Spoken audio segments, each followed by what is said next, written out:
For 5 minutes. Thank you, Mr. Chair. Mr. Missel, one example in your report on page 10 is a medical $35. The supporting documents they gave you were actually submitted for a different transfer that was previously approved. Basically, they tried to submit the same receipts twice. Your office could not conclude what was purchased, why it was purchased, or whether anyone approved the purchase. And first of all, Mr. Missel, did anyone ever determine what was purchased? We were never able to determine what was purchased. And how widespread do you think this is, and have you seen anything like this during your tenure? We found numerous examples where transactions were not properly documented. Unfortunately, we have seen that in a number of other projects that we've worked on. As I said before, there's a lot of different issues and challenges that VA has with respect to its financial management system, and this situation really highlighted those challenges.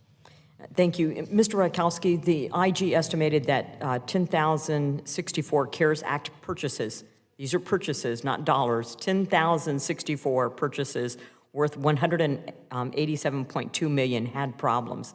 That was based on examining just 8 medical centers' purchases. Have you also audited both the CARES Act purchases and the ARP purchases? And if not, do you intend to do so after reading the OIG's report?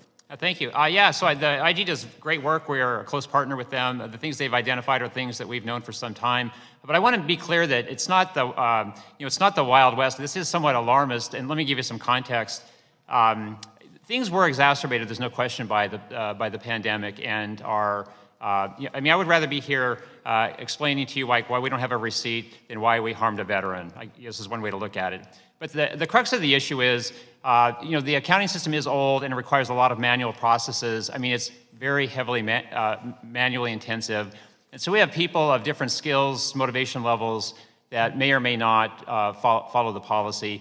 We do audit these funds in our annual financial statement audit with a public accounting firm. So these funds have been audited. They also go through our improper payments testing. And the difference here is, in the financial statement audit that lasts a year, they'll take the samples of transactions. They will find the same thing. In fact, if you look at our financial statement audit report, you'll have we have a material weakness with the exact same findings.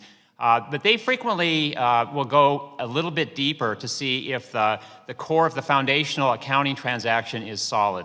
Well, it doesn't sound like that's a new issue or a new problem you've known about your financial system.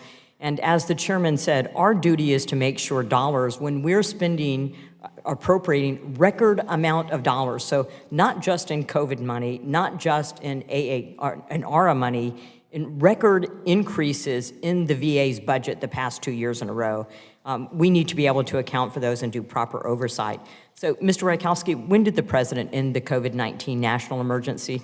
I think recently, May 11th, is that correct? May 11th. And from the time I've been in Congress, to me, COVID expenditures should be timely, targeted, and temporary, i.e. they're related to the COVID-19 pandemic, not other expenditures that may need to be done or nice to be done. Do you know how much unspent money allocated for COVID-19 related non-recurring maintenance you have left over according to documents you sent this committee? Are you talking about CARES Act funds or ARP funds? COVID related.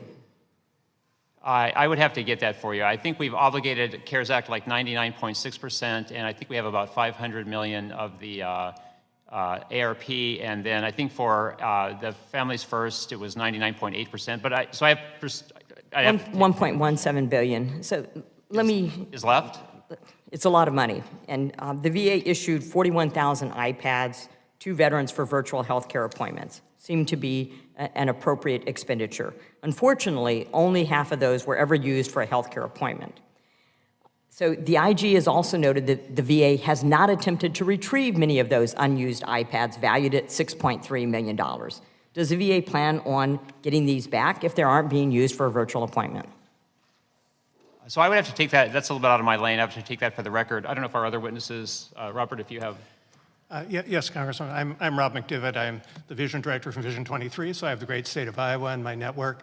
We're endeavoring right now. We issued over 3,000 cell phones to homeless veterans early in the pandemic so they could stay connected with healthcare and with the VA. We issued over 8,500 iPads to veterans in our very rural network and are tracking them.